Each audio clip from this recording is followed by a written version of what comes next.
And you need large data sets, right? Which is why you need all of the participation of all the children's hospitals. Can you talk about that a little bit, Timothy? Yeah, I don't think this is a curious question. Nobody, even in adult imaging, by the way, there was just a recent New England Journal of Medicine article written by Matt Lundgren and Panayavit over at Harvard about the state of the art of AI in medical imaging, adult imaging. And basically, the statement is it doesn't work very well. And the reason why it doesn't work very well is the data sets been trained on are very small, right? Because what has happened historically has been, oh, I'm a researcher at Lurie's Children's. I'll go get my Lurie's data. I'll build an algorithm. I'll demonstrate a beautiful rock curve. I'll write my paper and we're done. And as soon as you try to deploy this into the real world, it doesn't work very well. So to answer the question of how much data, I don't think any of us actually know the answer, but we're building an infrastructure that says it could be all the data.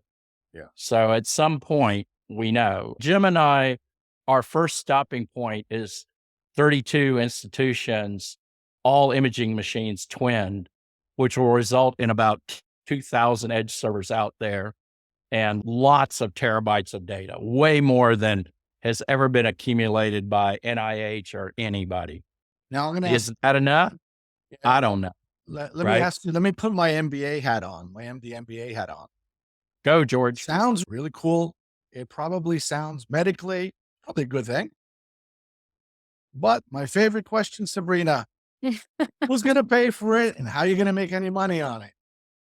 Yeah, George. So you were drifting off over here anyway. So let me talk about this. I came out of retirement to work on this. Yeah. Pediatric Moonshot. We know that this technology could apply to adult medicine.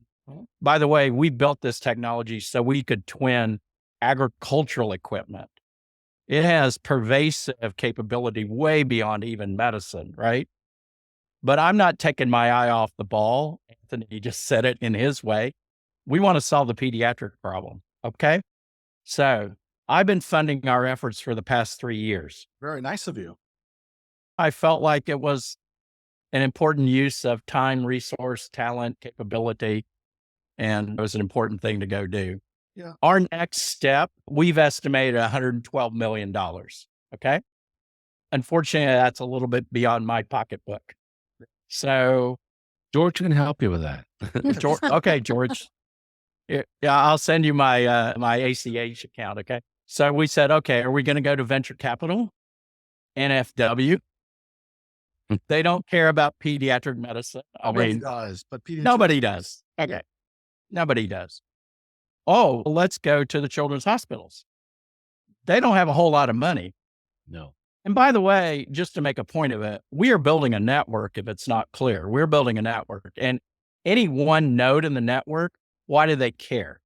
If I had said, oh, I'm going to go to Home Depot, would you like an internet? Home Depot would have said, who else is on the internet? Nobody. Why do I want an internet? So the US government, I don't know if you guys know the history of this, under the aegis of ARPA, was created the foundation of the internet, right? Government sponsorship. So number one, government sponsorship. So we're engaged over at the new ARPA H you guys may have heard of. We're talking to folks at HHS, HRSA. I'm actually getting introduced to the folks at U.S. Department of Agriculture, because this is very interesting. I always say to people, what we're working on, if your mom works for Google and you live in Palo Alto, it'll make some difference. But what we're really trying to do is solve the problem of the kid that mom does not work at Google and lives in a rural county in America where 60% of those counties have zero pediatric expertise, no specialist, nothing. And by the way, those rural communities are the same as our farming communities. So the issues of healthcare inequity or healthcare equity, the issues of agriculture, and the issues of national security are actually intertwined, which is why USDA. So government, US, we've had early conversations over in the EU.